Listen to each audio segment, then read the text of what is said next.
Yay. And we are live. So welcome. Welcome and thank you for joining us today. My name is Andy Green. I am the CEO and founder of Green Group Real Estate. And today I have Annie Ransom with me. Annie, would you like to say hello? Hey there. Hello. Annie Ransom here with All Pacific Mortgage, branch manager and loan officer. Hope everybody is staying healthy and sane out there. Absolutely. Absolutely. Annie's one of my business partners on a project that we work on together, American Dream TV, where we feature lifestyle and real estate. And as you all know, lifestyle and real estate has dramatically changed over the past 2 to 3 weeks. So it's our goal to share with you some helpful tips, some real-time information that we're seeing in the real estate industry, because there is so much negative media happening right now that it's hard to not get sucked into it and to make decisions that may not be based on sound judgment and information. So that's ultimately our goal, is to provide you with information to make smart choices both today and moving forward as we move through this crazy, tumultuous time that we are in right now. Annie, have anything to add? Ditto. I love it. It's ever changing, and I think I love that we're doing this every week, because for those of you that saw our update from last week, I mean, so much has changed. I mean, it's Monday and it's 12:30. And from 8 o'clock this morning until now, if you're one that's in front of a media screen or watching the markets or whatnot, you know how crazy it is. So just having something that you can grasp a hold of and understand why things are happening the way they are, I think there's some sanity in that. So yes. It literally seems like it's changing minute by minute, doesn't it? Yes. Yeah, it Absolutely is. So today what we wanted to do is we wanted to take a step back and show you five simple graphs proving that this is not like last time. And Annie, what do we mean by this is not like last time? 2008, 2010, that big old housing market crash. Yep. Or in my industry, we call it the mortgage meltdown. Mortgage meltdown, housing bursting bubble, huge crash. Like, you can call it what you will. It was a very, very challenging time for anybody that was in the real estate industry. And I mean, any industry. That was just a hard time for people in general. So clearly there are some stark differences between where we were and where we are today and the causes behind those. So we felt that it was important to just take that step back and look at 5 simple graphs that prove that this is not like last time. So let's get to it. Let me share my screen here, Annie.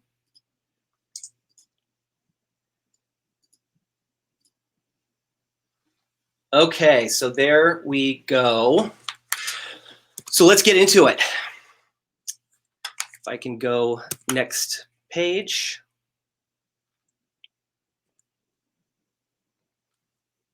And technical difficulties, it is not moving, but I will get this.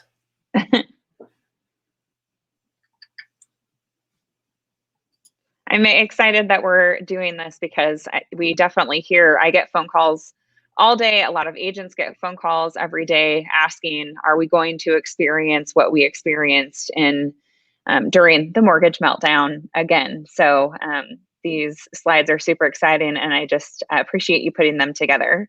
Yep, it's absolutely my pleasure, and I've been getting the same phone calls that you have, just from different people. Our clients are genuinely concerned about what is going to happen to the wealth that they have in their real estate portfolios, because the stock market has been so volatile, and they've seen some huge swings both up and down, that there's just a lot of uneasiness in the market today. Is that fair to say? Absolutely. Yeah. So we're both getting those calls. So number one is mortgage standards are nothing like they were back then. So with Annie being the mortgage expert, Annie, why don't you talk to us a little bit about what it was like back then and what it's like today? Sure. Well, loans were incredibly easy to get previously. mortgage standards have tightened up over the years, but prior to the mortgage meltdown, so between 2008, 2010, that was kind of the bulk of where we saw things happening. Anything prior to that, it was, I mean, you could literally in some programs write down the amount of money that you made and how much money was in your bank account. And a lender would take your word for it.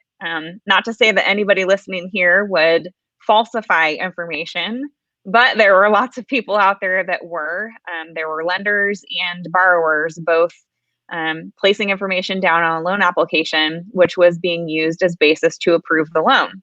Right. So a lot of these folks didn't actually qualify for their loans, and they were in a lot of different types of loan programs, some of which adjusted after a period of time, and that new payment, folks weren't able to continue making those payments, and they fell right within that mortgage meltdown. So much different climate than we're experiencing now. Most consumers utilize very traditional loan programs. Not only do they fill out a loan application, but all lenders certify the information on that application is true and accurate. Right. And we have the proof has to be in the pudding. So we ask for a lot of documentation to support it. So these loans are tried and true, and the borrowers are truly qualified in order to move forward. So that's a huge, the biggest difference between then and now.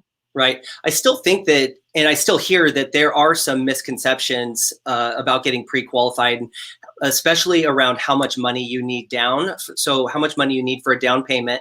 Sure. So what are some typical down payment amounts for different programs? Sure. Typically, most programs range between 0% if you're utilizing a rural program or a veterans loan, anywhere to however much somebody wants to place down. So, but a non-VA or non-rural program is typically a 3% down payment is minimum. Okay. So there's 3%. Sorry, go ahead. Oh, there are a couple of bond programs or first-time homebuyer programs that offer some assistance for folks getting into properties, but the vast majority of the types of programs that we see, the minimum down is 3. Right. Okay. So so that's mortgage standards. They're nothing like they were back then. Number 2, prices are not soaring out of control.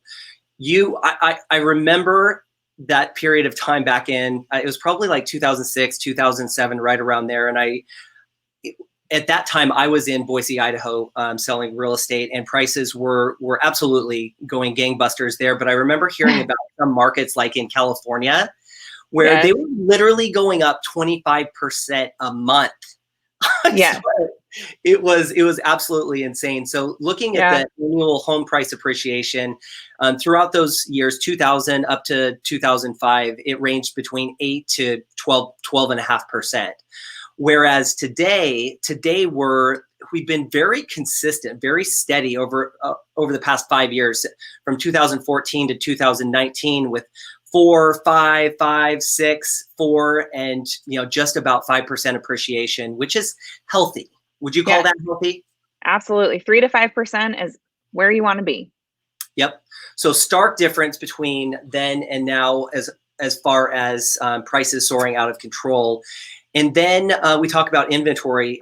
What do you see as the inventory levels right now here in the Portland market? Do you know that? I don't see it as much as the real estate side. And I know it changes from place to place. We're licensed all over the West Coast. Mm-hmm.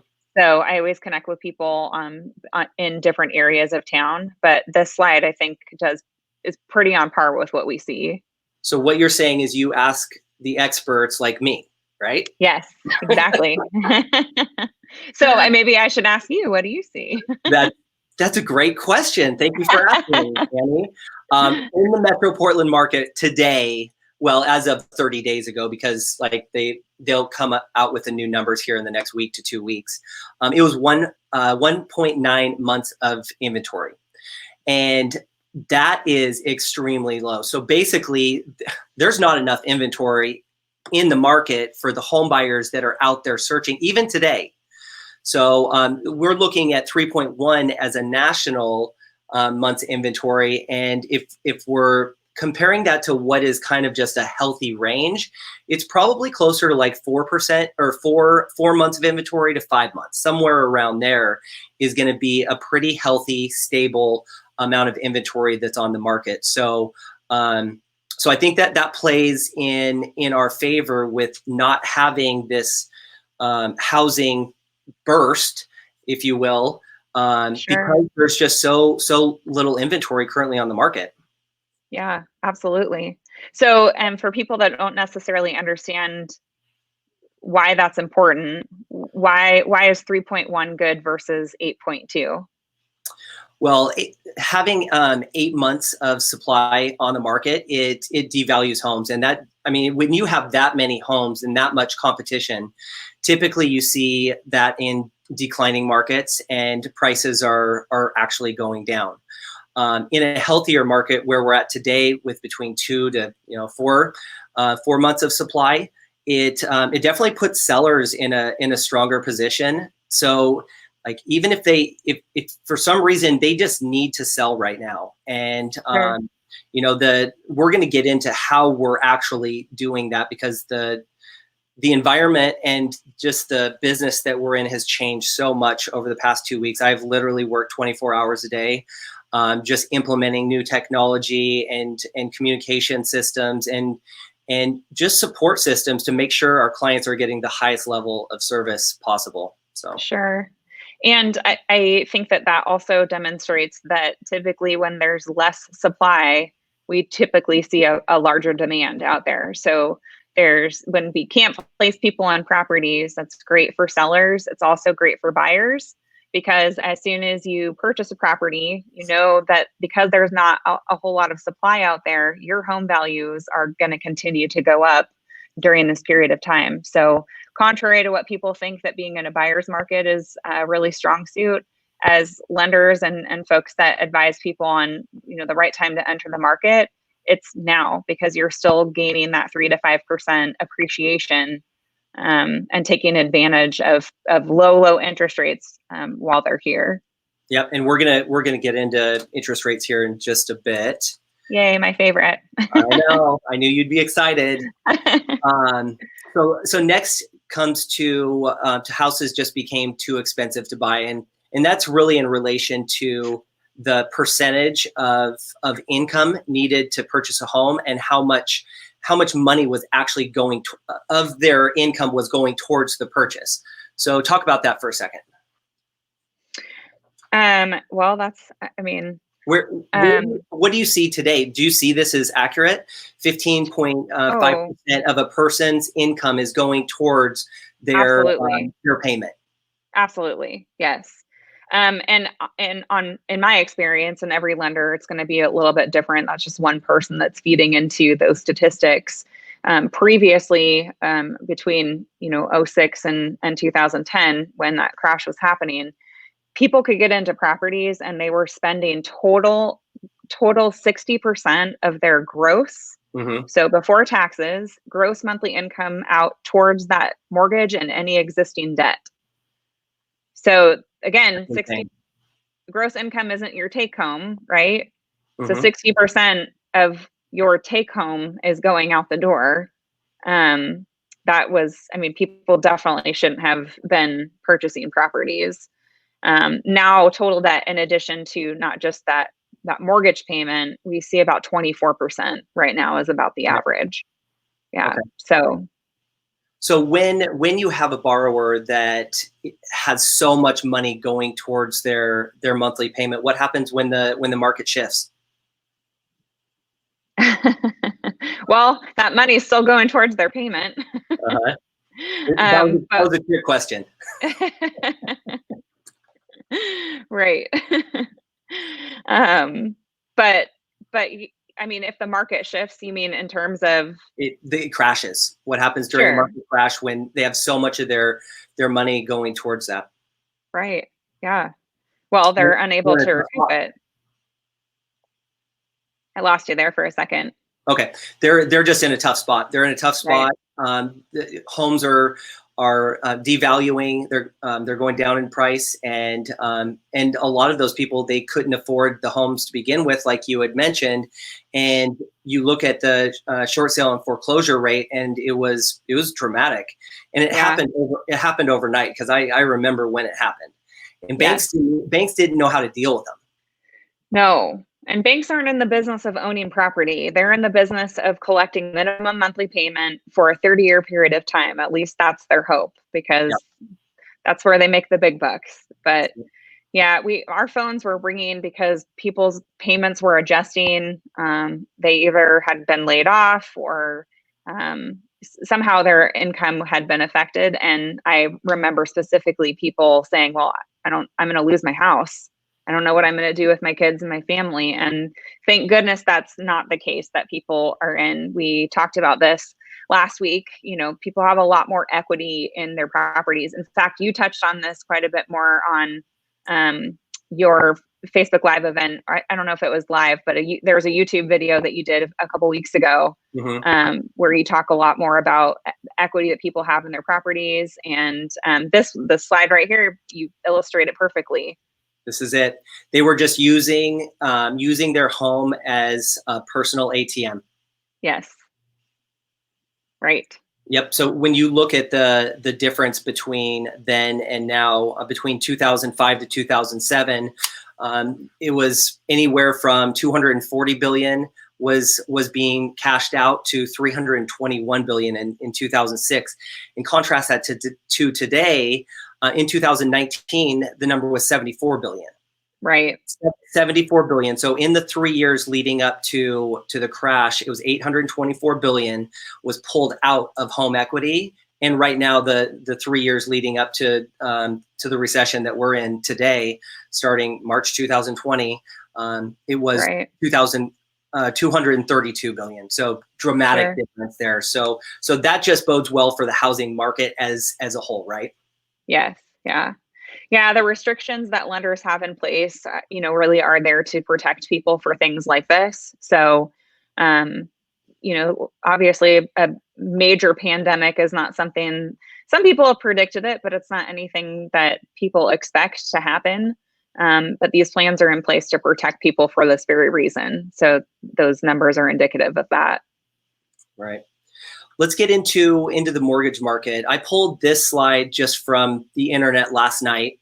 So this was as of the 29th at 6:30 a.m. So where are rates at right now, and what's happened over the past week? Yeah, so I mentioned last week that the government agreed to buy up mortgage-backed securities. We started seeing that a week ago Friday. So now we've had a full week of the government buying up those mortgage-backed securities. Lenders are a little slow to get back into reducing those interest rates because, huge amount of lenders' portfolios, folks that are looking to refinance just purchased their home or just refinanced their home within the last 24 months. So this frenzy of people trying to get out there and refinance has really affected banks' books, because not only do they need to make sure the loan is profitable once they complete it, they need to make sure that they're not losing money on the loan that they issued within the last 24 months. So lenders are a little bit slow to catch up with what's really happening in the market. I'd say that this grid is pretty on par. Interest rates today for a 30-year fixed are closer to about 3.5%. Okay. So little by little, we're seeing investors finish what's in their pipeline and adhere to what's happening in the bond market and take advantage of the Fed buying up these mortgage-backed securities, which will ultimately support interest rates staying lower. So again, still a really great time to dig into the market, create a plan. If you're looking to refinance, determine what interest rate makes sense so that when it's there, you're in a position to move forward quickly. Go ahead. I was just going to say, and we'll see the Fed continue on that mortgage-backed security buying spree for quite some time. So we can expect interest rates to stay in these sub 4% level for some time. Yeah, 3.5%. Nice, right? It's just that's low. That is low. Is there a rule of thumb that you use for like when it actually makes sense to refinance? Generally, it makes sense to drop a full percent. Okay. But it depends on how large the loan is and how long the last time you refinanced or went through purchase, because there were fees involved with that transaction. Right. So we do full mortgage reviews for folks, evaluating where they started with their previous loan. So we can easily identify what's the sweet spot where you're going to break even on making the investment of a refinance. But typically we like to see at least a full percent. And it probably also depends on how long they're planning on being in the home. Is that right? Absolutely. Sure. Yep. So what are your future plans? Anything else to add that's happened or is happening in the mortgage market? Man, a lot happens every day throughout the day. In fact, I'll send out the next time we jump on a call together. I'll put together some slides for the market and just how sporadic the market changes throughout the day. Okay. So to the average consumer, it's not really anything that they need to pay a whole lot of attention to, because again, the Fed's been pumping in money into these markets. But I think the biggest thing that we can expect is that we'll continue to see those rates trickle down. Awesome. That's good news. That is good news. So what are we seeing in the local real estate market? Virtual home buying. It is alive and well, and I'd say the best agents that really want to make sure that they're servicing their clients at the highest level. They are completely changing the way that they do business. I moved out of my office 2 weeks ago, or actually I moved everybody else out. So we haven't had anybody in this office for the most part for 2 weeks now. And it is like a freaking ghost town. I'm stir crazy. And if you go to my Facebook page, you'll see, because like I'm going crazy. But what does that mean? What is virtual home buying? So our virtual home buying program means we're doing virtual consultations. We're doing virtual listing consultations, which I have one here in probably, I think it's about a hour from now. So we're just going through the whole presentation, consultation, and finding out what their needs are, what their goals are, and how can we align to help them accomplish that, all via Zoom. So we're using Zoom for just about everything in our teams and consultations. We also have virtual tours. We're going out and we're actually taking videos of homes. We're doing 360 degree virtual tours for every single one of our properties. I bought the Insta 360 1X, and it is just an unbelievable little toy. What it can do, and the technology, and some of the vendors out there that are helping me put this stuff together. But we're doing open houses using those 360 degree tours, and like somebody will ring into the platform and we'll welcome them into the home, and we'll walk them through the entryway, into the family room, into the kitchen, dining room, upstairs, and we're literally walking through the whole home online. Yeah, that's awesome. It's crazy. Incredible. Yeah. Right. Doing a lot of electronic signatures, everything closing, lender, everything is electronic, which our industry was not set up for that, especially on the closing side. And like, knock on wood, I have not had one transaction that has fallen out. Not one. Since this happened. We're doing things much different, and we're having to be a little bit more flexible and adjusting and just figuring out solutions to problems, but literally not one has fallen through. So I love seeing that, especially for our clients, because there was a lot of uncertainty and fear and just a lot of emotions going on when this first happened. They're like, oh my gosh, how are we going to do this? I'm like, I got you. We'll figure this out. We will figure it out. And the same thing with inspection. Awesome. The inspectors go into the house, and we're doing a lot of video, and just everything's virtual. We're living in a virtual world. So the real estate market and industry has completely changed how we're doing it. And when you look at this chart here, how's the market? I just pulled 2 days, March 27th and March 28th. So last week, there were 211 listings one day, 119 on another, 70 pending, 93 closings, 30 pending, 65, and 38 homes coming back on the market, which we're probably going to see that bump up just a little bit here as well. But the real estate market as a whole, it's still moving forward. transactions are going through, new listings are hitting the market. As a matter of fact, we listed a home on Friday of last week. We had it under contract in 48 hours. Wow. And that was one of those homes that we did the virtual open house for. I think that might've been our very first virtual open house. And I'm not going to lie and say it went perfectly, because it didn't. there were definitely some glitches and some learning opportunities there. So, Sure. but that's been the case with our last 3 listings that have hit the market. One of them sold before it hit the market. One of them sold within 24 hours with 4 or 5 offers. And that was just 3 weeks ago. So, Yeah. so the real estate market is resilient. We've got a strong foundation. We have some foundational metrics that are definitely in our favor today, and especially moving through the pandemic and into Q3, Q4, and early next year. So you're gonna have to ride this wave a little bit and just keep doing whatever it takes. But Yeah. the market as a whole, you can see that it's still moving. Yeah, absolutely. That's great. Yep. So I wanted to just throw in a couple of bonus graphs, because I said there were 5 and we actually have 7. So I thought these were important to look at, though, especially as we're contrasting then and now. You look at this one at the .com and 9/11 and compare those two. And the .com, the S&P correction was down 45%. And during the 9/11 correction, home appreciation was still very steady at 8.6, 6.6, and 8.5.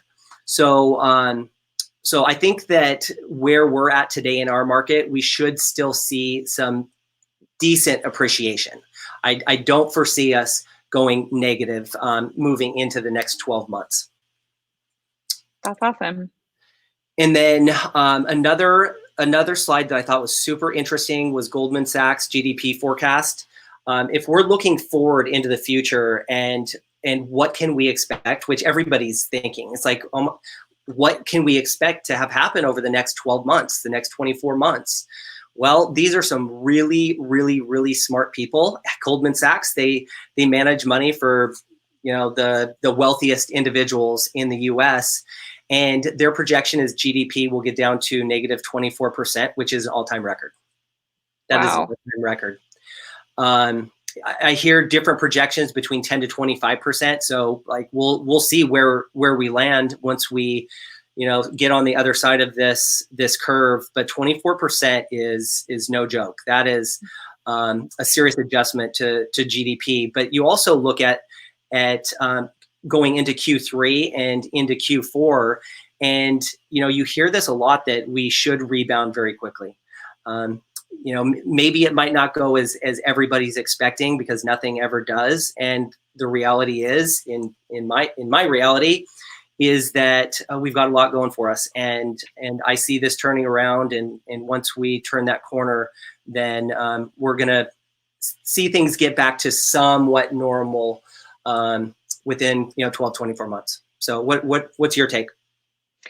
Same, we talked about this a little bit last week too. I think that if people can, obviously everybody's on lockdown right now, or stay-at-home order. Yep. And so I think that we'll be able to grasp things a little bit more when places start to open. But the predictions that I've seen, at least from an economy standpoint, is just as soon as places open, people are going to be itching to get out there. Restaurants are going to be, a 2-hour wait, and shows are going to be sold out, because people are just going to be really looking to support all of this. And I think that's why we will see that first big spike as people start to come out of this. But real estate and the mortgage industry, we're coming along. So for folks that are considering purchasing, it's still a really great time to do that.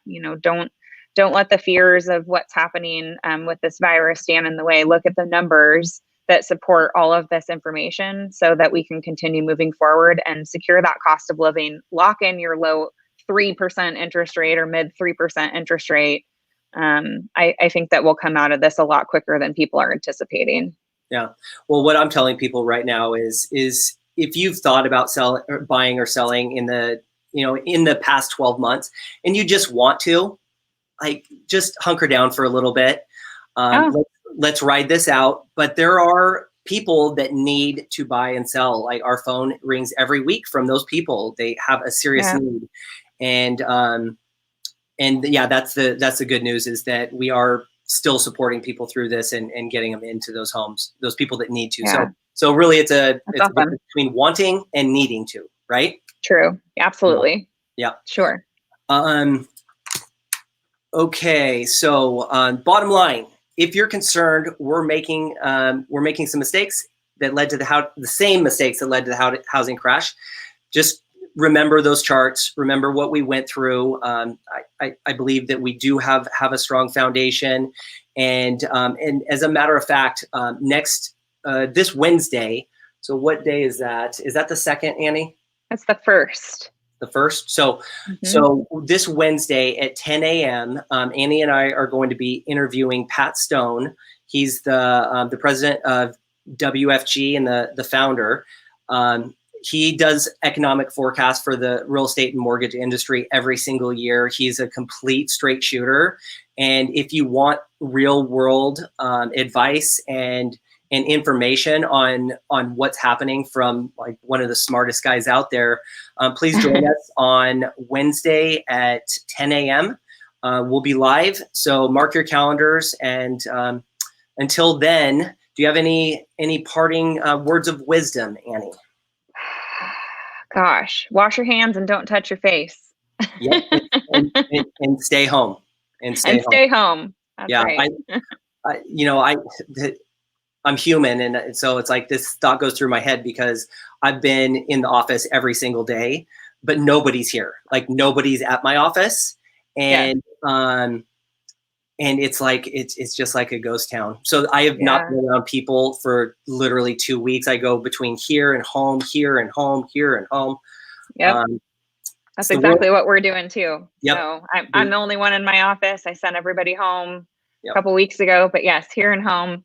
Once a week I go to the grocery store and it's like the highlight of the week. You never realize all the things you take for granted, for sure. Yeah, for sure. Well, Annie, thank you for dropping your knowledge on me and the rest of us. Greatly appreciated. And if you need to get a hold of Annie, you can see all of her information there on the screen.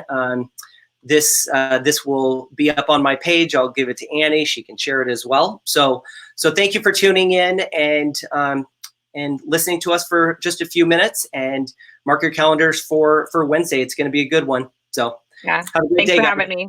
All right. Take absolutely. care. It was fun. Okay. Bye. Bye.